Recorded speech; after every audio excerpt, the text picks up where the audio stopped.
మనమందరం మనకు నచ్చినట్టుగా ఏదైనా జరిగితే అంటే మనం ఏదైనా అనుకుంటే అలాగే జరిగితే చాలా సంతోషంగా ఉంటాం, రైట్?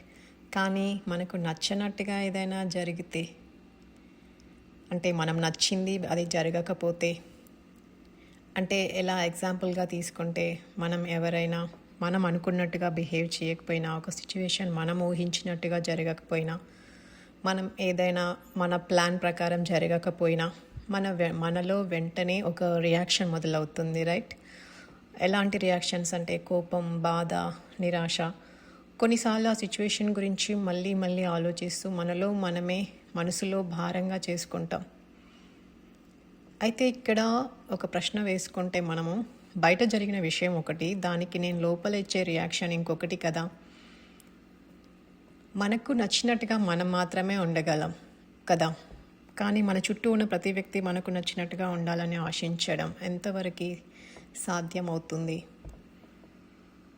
మనకు నచ్చినట్టుగా ఎవరు మాట్లాడలేరు, బిహేవ్ చేయలేరు. సిచ్యువేషన్స్ కూడా కొన్నిసార్లు జరగకపోతుండొచ్చు. సో అప్పుడు బాధపడేది ఎవరు?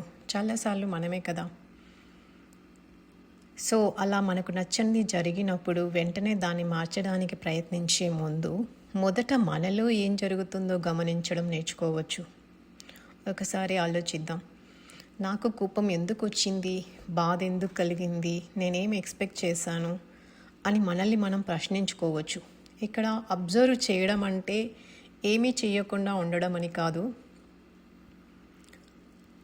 వస్తున్న వాటిని అలా చూస్తూ ఉండిపోవడం, మన లోపలికి అంటే అది మన గుండా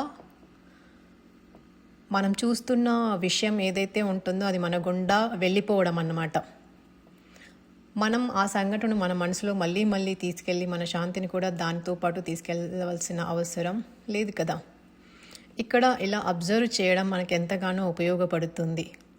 అంటే ఎలా అంటే ఇది జరిగింది అంతే, ఒక ఇన్సిడెంట్ కానీ ఒక సిచ్యువేషన్ కానీ అది అలా జరిగింది అంతే. ఇలా ఎందుకు జరిగింది, ఇలా జరగకూడదు, వాళ్ళు ఎందుకు అలా చేశారు అని మన మనసులో మరి పదే ఎన్నెన్నో కథలు తయారు చేసుకోకుండా ఫస్ట్ ఏం జరిగిందో అది చూడడం, అంటే దాన్ని యాక్సెప్ట్ చేయడం, అదొక ఫ్యాక్ట్ అంతే. కానీ దాని తర్వాత నేను ఎంత బాధపడాలి, ఎంత కోపం పెట్టుకోవాలి, ఎంతసేపు దాన్ని మనసులో మోసుకెళ్ళాలి అనేది ఇవన్నీ మనం గమనించవచ్చు. సో అందుకే accept everything as it is, దాన్ని జస్ట్ చూసి యాక్సెప్ట్ చేయడం అంతే. నాకు నచ్చినది ప్రతిదీ సరే అని అనుకోవాలని కాదు, ప్రస్తుతం ఏది ఉందో దాన్ని ముందుగా నిజంగా చూడగలగడం. అది నచ్చిందా నచ్చలేదా దాని తర్వాత ముందుగా ఇది ఇప్పుడు ఇలా ఉంది అంతే. ఆ స్థాయిలో మనం ఒక సిచ్యువేషన్ చూడగలిగినప్పుడు మన రియాక్షన్, మన అబ్జర్వేషన్కి మధ్య కొంచెం స్పేస్ వస్తుంది. ఆ చిన్న స్పేస్లోనే మనకు ఒక చాయిస్ వస్తుంది, నేను ఎలా స్పందించాలి. అక్కడి నుంచి మనం కొంచెం ప్రశాంతంగా నిర్ణయం తీసుకోగలుగుతాం. మనకు నచ్చినట్టుగా జీవితం ఎప్పుడు జరగకపోవచ్చు, కానీ మనకు నచ్చని విషయం జరిగిన ప్రతిసారి మనలో కూడా ఒక టర్మాయిల్ జరగాల్సిన అవసరం అయితే లేదు. సో బయట ఏం జరుగుతుందో ఎప్పుడు మనం కంట్రోల్ చేయలేకపోవచ్చు, కానీ మనలో ఎలా నిలవాలో గమనించడం మాత్రం నేర్చుకోవచ్చు.